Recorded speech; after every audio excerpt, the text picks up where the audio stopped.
Ladies and gentlemen, welcome to the 28th episode of the Little Thespian Podcast. On today's episode, we talk to a gifted, talented teacher, director, and dramaturg. Her name is Elisha Conway. I truly cannot believe that we have Elisha on this episode. She is someone that knows so much about theater, and I cannot wait to bring her on the Little Thespian Podcast. So without further ado, let's hop into episode 28 of the Little Thespian Podcast. Hello, ladies and gentlemen, and welcome to the 28th episode of the Little Thespian Podcast. On today's episode, we have an amazing guest. She is a dramaturg, teacher, and director, and just a lovely human being. Her name is Elisha Conway. How are you? I'm well. How are you? I'm good. Thank you for having me on your Little Thespian Podcast. Thank you for being on. I'm so happy to have you on because, I mean, when it comes to theater, guys, Elisha knows so much, believe me, so much about theater. So I'm so glad to have you on. I really am. It's going to be a blast. I'm happy to be here. So before we start, I always say, please, guys, still wear a mask, wash your hands, and socially distance because we're still dealing with this pandemic, and I know we don't want to, but we still need to deal with this pandemic because, I mean, it's been almost a year, guys. I know it's crazy, huh? Yeah. So please, guys, do your part. And also, I know a lot of people are dealing with mental health issues during this time, and we need to be that helping hand, that support during this time. So please help in whatever way you can on that end as well. With that being said, let's try and help out in this way by doing this podcast. That's what I'm trying to do, kind of shine a light on great people and hopefully shine a light and help people by just you guys watching this and, you know. So without further ado, let's hop into episode 28 of the Little Thespian Podcast with Elisha. So the first question, as per always on the podcast, how exactly did you get into theater, Elisha? Not of my own volition, actually.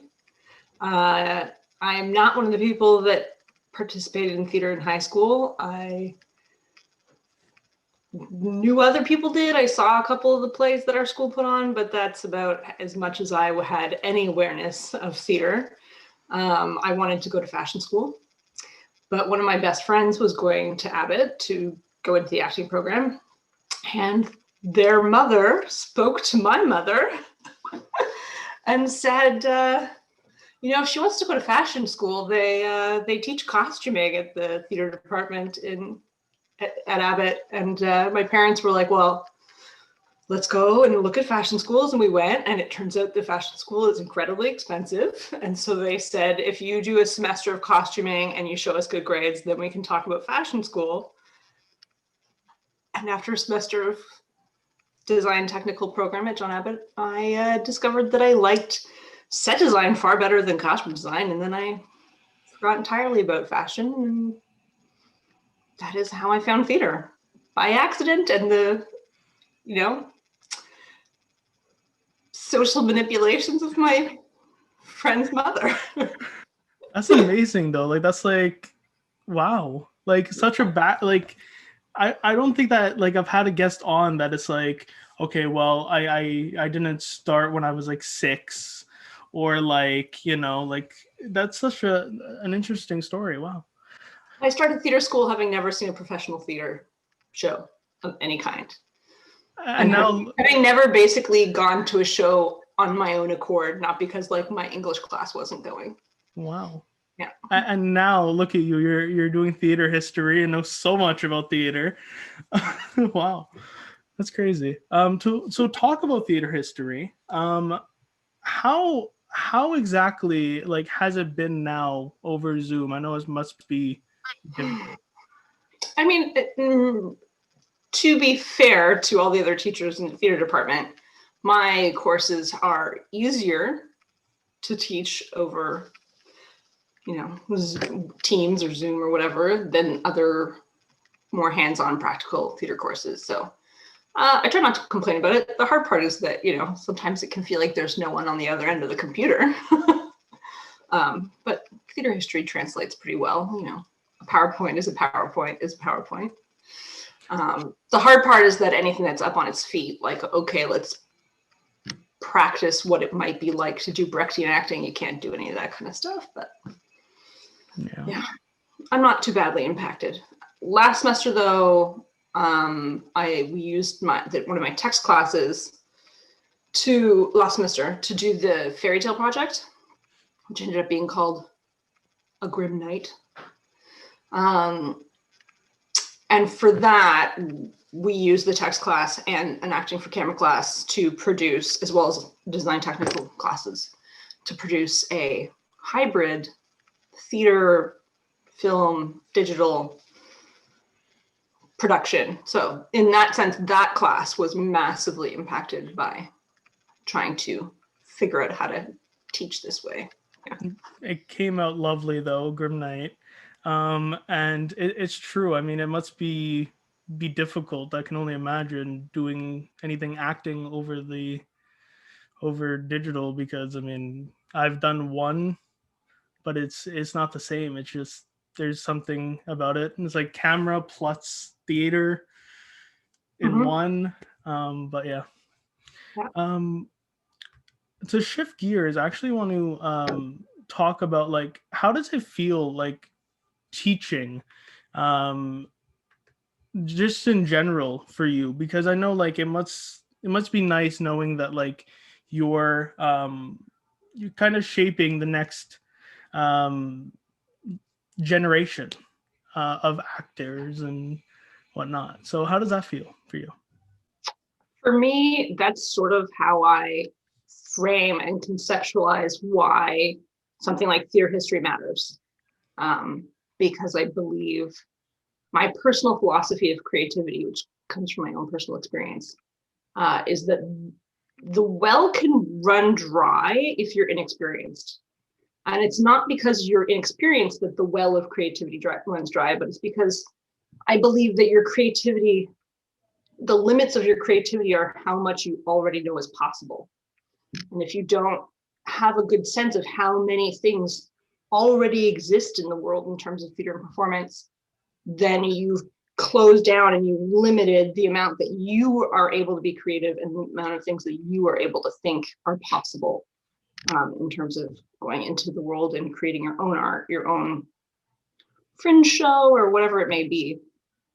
So for me, that is the big motivation behind how I teach theater history, is trying to expand students' concepts of what theater actually even is and can be. That's lovely. And I mean, it's true. Like I find theater history, I've said it before on the podcast, it was my favorite class because it's stuff that like you would never know is theater. You know what I mean? And like I got the opportunity to do Decalogue, and now I'm like, it's also just expanded so many different avenues, right? Where like there's so many different types of theater that I now love because of set class. And also like the Fringe, I've made a show that hopefully soon will go up after the pandemic. But like it's the thing where like you kind of get that opportunity to expand in so many different places that you didn't even think existed in theater. So it's definitely a class that I think many people should take advantage of. So if I know a lot of avid students watch the podcast, guys, take theater history definitely seriously. I know a lot of people at the beginning kind of don't read it, don't do this. It's stupid, don't do it. I didn't do that. I read everything. But please guys, please do everything in that class because it definitely helps you so much. That's really kind. Thank you. It's not just for me, it's not just a question of a history class or any kind of theater class. Like even once you're a professional, the professionals that I look up to the most are the ones that never stop reading plays, never stop attending theater. Because some of the stuff that's most going to expand your mind isn't written down yet. It's so new that it only exists if you go around the corner to your local theater and you actually see it. So wise. But it's true. I mean, you're right.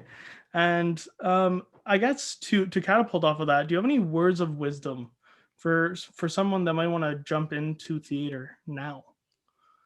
Like now in the context of the pandemic? I guess after the pandemic would probably be more feasible during this time. Well, I mean, I'm pretty hopeful, all things considered, in spite of how massively the pandemic has impacted our industry. But I've been to a couple of like roundtables and various industry sessions where they talk about what will the theater world look like after COVID has passed enough for theaters to open back up. And for young people, I'm actually pretty hopeful. On the one hand, because a lot of professionals have chosen to retire or to transition into a different workforce during the pandemic, and the statistics and the surveys that are being done are showing that like some of those people will come back once the theaters are back open, but some of them won't. So on the one hand, that's a bad thing because we're going to lose really experienced people who maybe had like oral tradition techniques to pass along to like through apprenticeships, that like source of knowledge will be lost. So that part makes me a little nervous about the future of theater. But on the other hand, I'm mostly hopeful because it might just be one of the best times to be a young theater professional because so many people are going to be leaving the profession. There will be more and more opportunities for young people to enter the field in ways that it used to take a lot longer, possibly, to sort of attain a certain level of experience.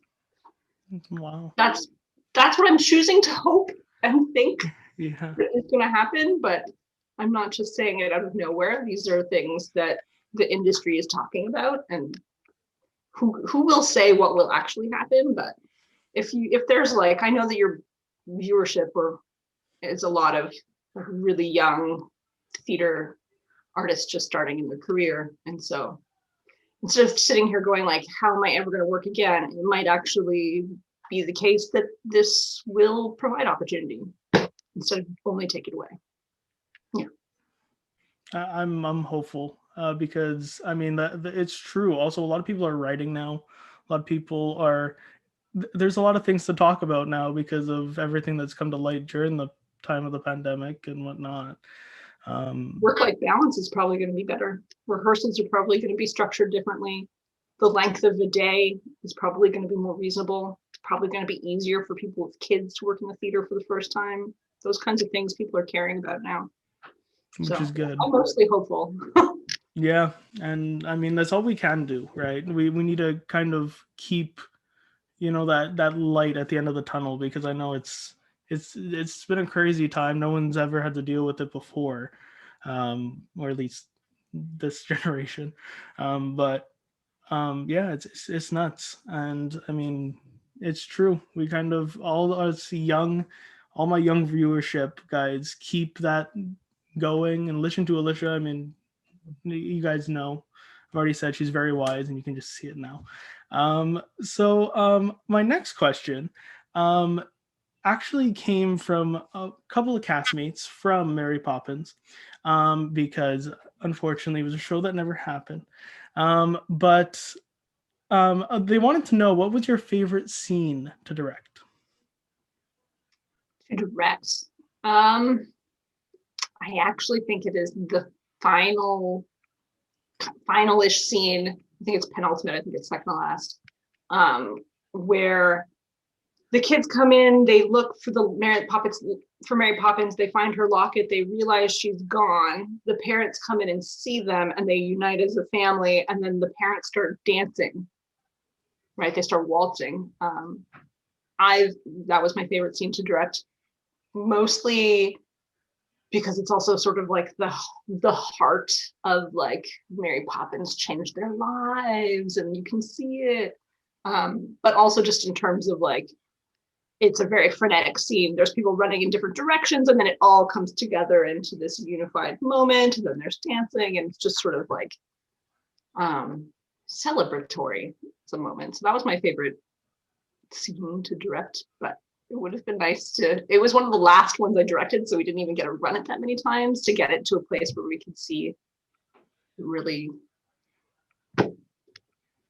fun to be. But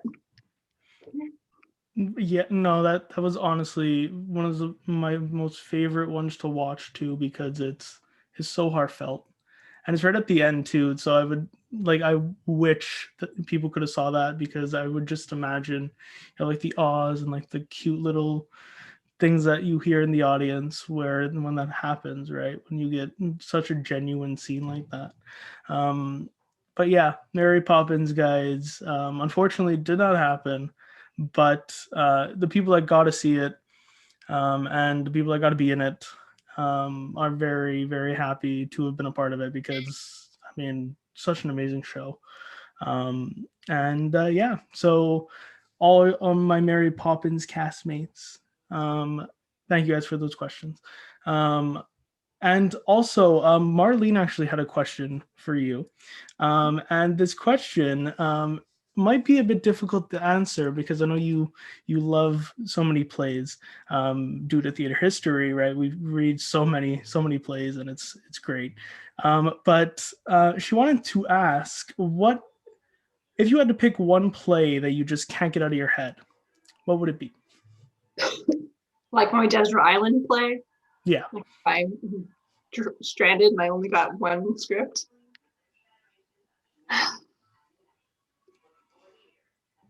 It would.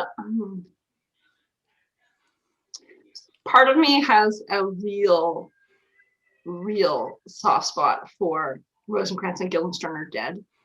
I wrote my undergraduate thesis on it. I just really love that play. Partly, it would actually be a really great Desert Island piece, because it's like existential, and it makes you question what it means to be alive, and whether or not, what is identity. So it would be sort of a good rumination for being stuck on a desert island. Yeah, probably Rosencrantz or Guildenstern Are Dead, but the true answer is probably something that doesn't actually have a script. The stuff I really love the most is live performance pieces that are really contemporary and are adapted for that particular production and don't necessarily ever make it into a script form. Probably something by Ivan van Hove, like Kings of War or something like that. That's a good pick, though. I know Rosencrantz and Guildenstern is it's a good piece, and I mean, I recently just reread Hamlet, because why not? I have the time. It's a very long piece, but it's a good piece. I'm a Shakespeare lover, as you can see by my shirt. Yeah, it's very hard to pick one because like I definitely wanted to ask that question because it changes by the day. Like you can read a play and you can be like, I love this now, and then Machinal was one that hit me a lot because it was just it's crazy. It's a good piece, guys.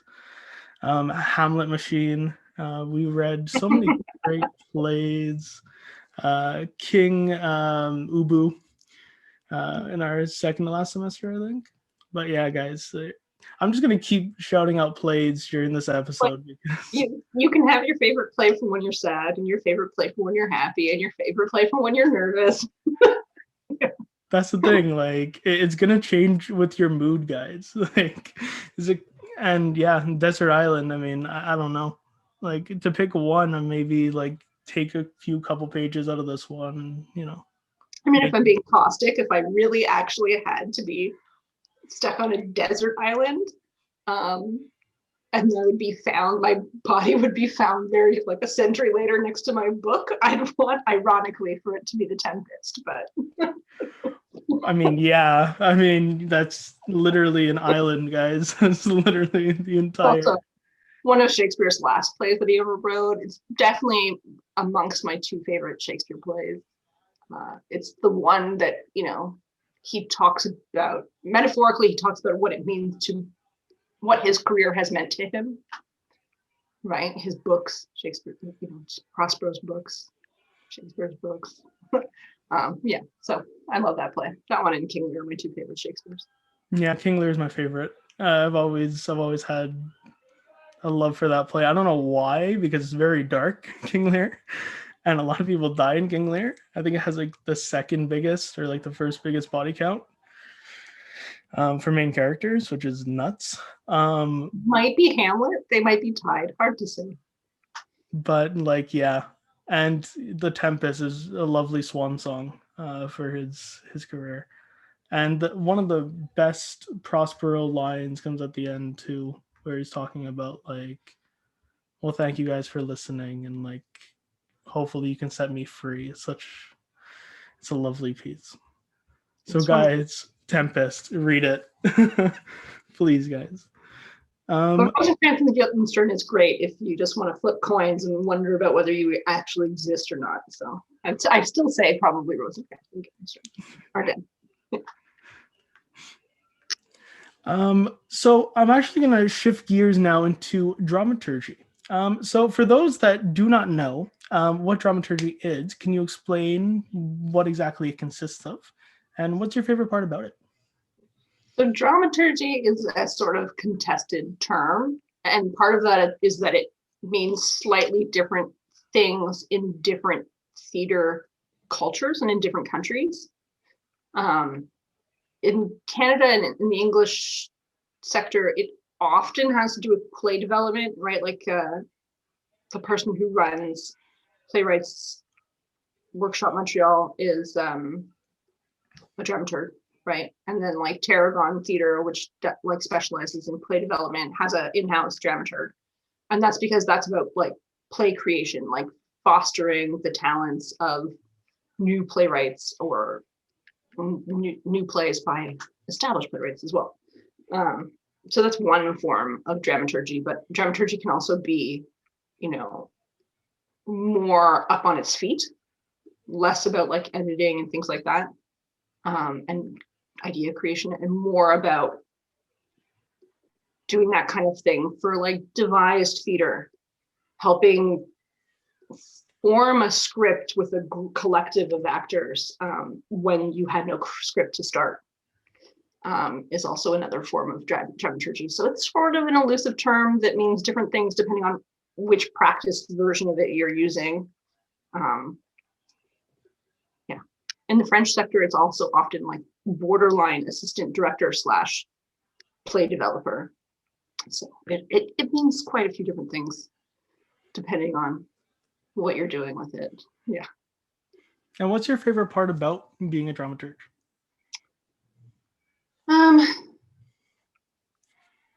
Well, dramaturgy is about meaning at its real basis, like very bottom line. It's about forming ideas and finding coherency in them, whether or not that's like a written heavy dialogue script, or if it's like some sort of like physical theater, almost dance like collective creation thing. Dramaturgy for me is about helping tell stories and finding ways to convey meaning to an audience. And dramaturg has to think about the audience almost first, right? You're like a cipher sort of for the audience often.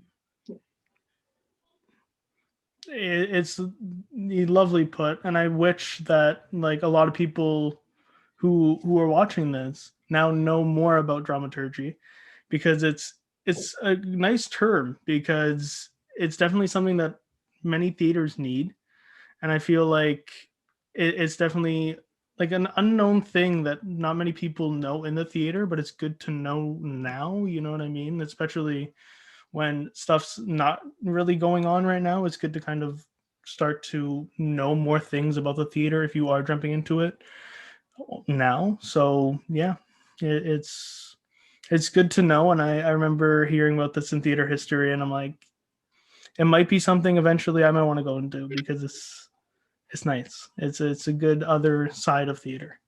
Oh, there's one more element of dramaturgy that I forgot to mention, which is research.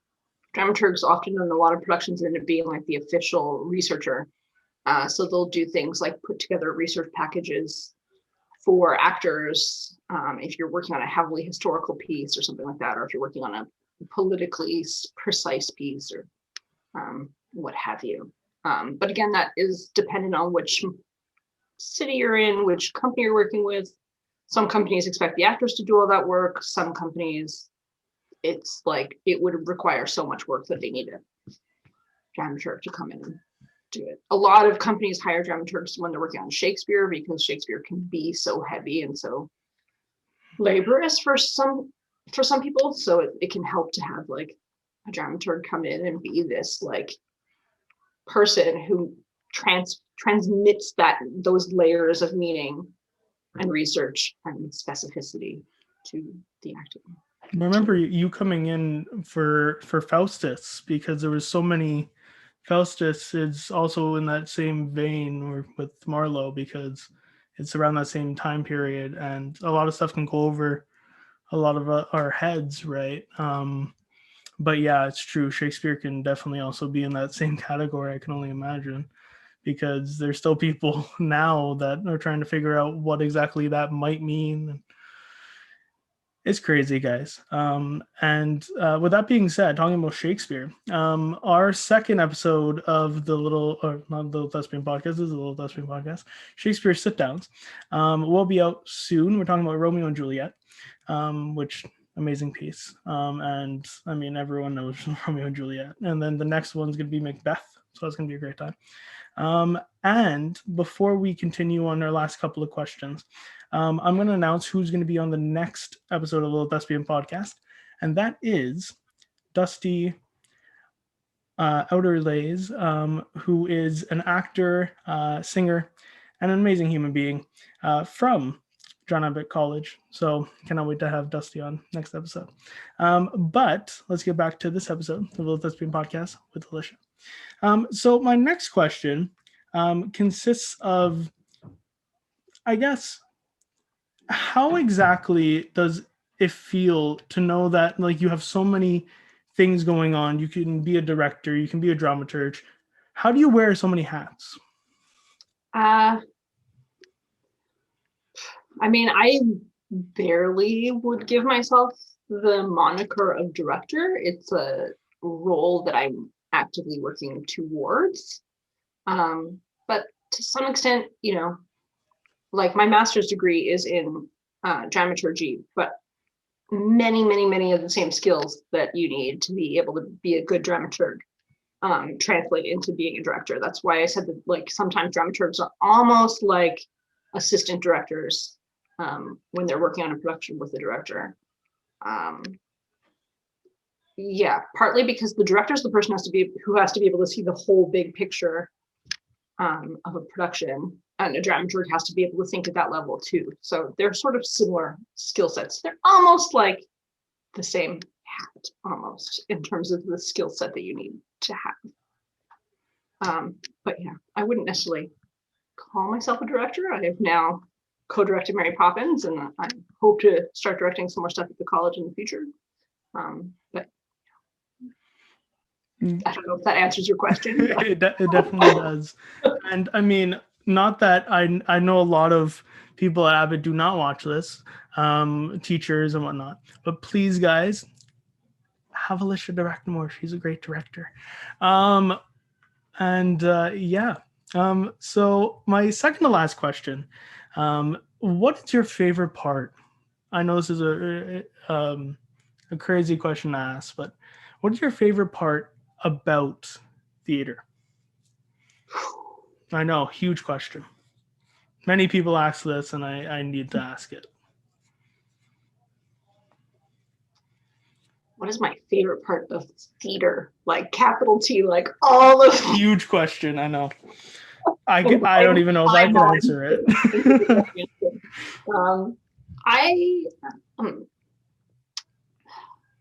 I think I'm going to cheat and say that I think I have two things, but they work in a symbiotic relationship. One is that theater is deeply emotional, right? And part of that comes from the fact that it's live and embodied, right? Which is why we can't have it right now, right? During the pandemic, is that it is multiple people in the same room sharing an experience together. So that element of it, which is also a defining feature of the art form, is, I'd say, at the end of the day, it's my favorite thing about it, is the fact that it is a form of communal feeling. You feel together. You might not feel the same things, but it's about entering a room and agreeing to have a emotional experience together for a finite amount of time. And then the second half of that is that can be transferably socially powerful into the rest of the world, right? Anyone who's taken any of my theater history classes knows that I tend to lean into teaching, or I tend to get more excited when I teach plays that have the power to at least change how people see the world and have political consequence. And so it's those two things together. It's the fact that you're in the room sharing an emotional experience live and in the moment, and that it can change you in a way that you take into the real world. I mean, all art does that, but the specific part about theater is the idea that it is community based, and it's sort of like it's like a teaching model for how to be a better human being sometimes, right? That's lovely. And I mean, I agree. I feel like that's why I fell in love with theater, is the fact that it could help people and also help yourself in a way. It kind of does it in all sorts of different ways, where people can love what you're doing, hate what you're doing. You can also just make people feel emotion in such a different way when it's live and in person. And yeah, I know a lot of people miss it now, but that was definitely, I cannot translate that any better. Amazing. And now the last question for you today, Elisha, is what does the future hold for you now moving forward? I know it's probably more of theater history and whatnot, but what are you looking forward to in the future after the pandemic? Well, the big thing that I don't always talk about that much at John Abbott that I'm looking forward to is being finished my dissertation, my doctorate in theater studies. I'm getting very close. I've been using the pandemic to find more time to write. And then once I'm finished that, I'm looking forward to being able to commit even more strongly to my students. I mean, I would say I'm still a pretty darn committed teacher, but I've had two priorities for as long as I've been teaching, which is finishing my dissertation, and soon that will be done. So all of my students will be my first priority. And then once that happens, I want to have more headspace to experiment with different ways of teaching the courses I already teach and teaching new courses that I've never taught before. Picking new classes and new plays and updating things. And I've been thinking about whether or not there might be a radically new way to teach theater history or not. I want to get less timeline based. Andy Cook and I, who I know has been on your podcast, have had conversations about this. And Laura Calver, who teaches theater history to the design technical students, have had conversations about this, but I have not had the headspace to be able to take the time to really tear apart the theater history classes and rebuild them, which I would like to eventually do. I'm excited. And I'm not even at Avid anymore, but I'm excited. Thank you so much for being on. This has been an amazing episode. As with every episode, I do shine a light on my guest. And today it's going to be a hard one again, guys. Shining a light on Elisha. Guys, this is going to be hard. But amazing teacher, amazing human being. I mean, you guys can see it over the podcast.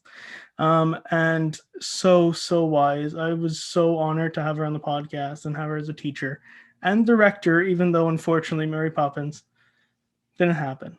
But I'm so glad that you have continued to shine a light and help my career with the amazing stuff that you taught me in theater history. And I know so many of my ensemble and continue to do it with so many other ensembles, and it's going to just continue to get better. And I cannot wait to see what the amazing future holds for Elisha. Oh, thank you so much. That's very nice. You're so welcome. And thank you for having me on the podcast. So you're so welcome. Sorry? It was nice to be thought of for this, so thank you. Oh, well, of course. And like I said, theater history, one of my favorite class, and you're an amazing teacher. So thank you. Thank you. And thank you, guys, for watching this episode of the Little Thespian Podcast. Bye, Elisha. And we'll see you guys on the next Little Thespian Podcast.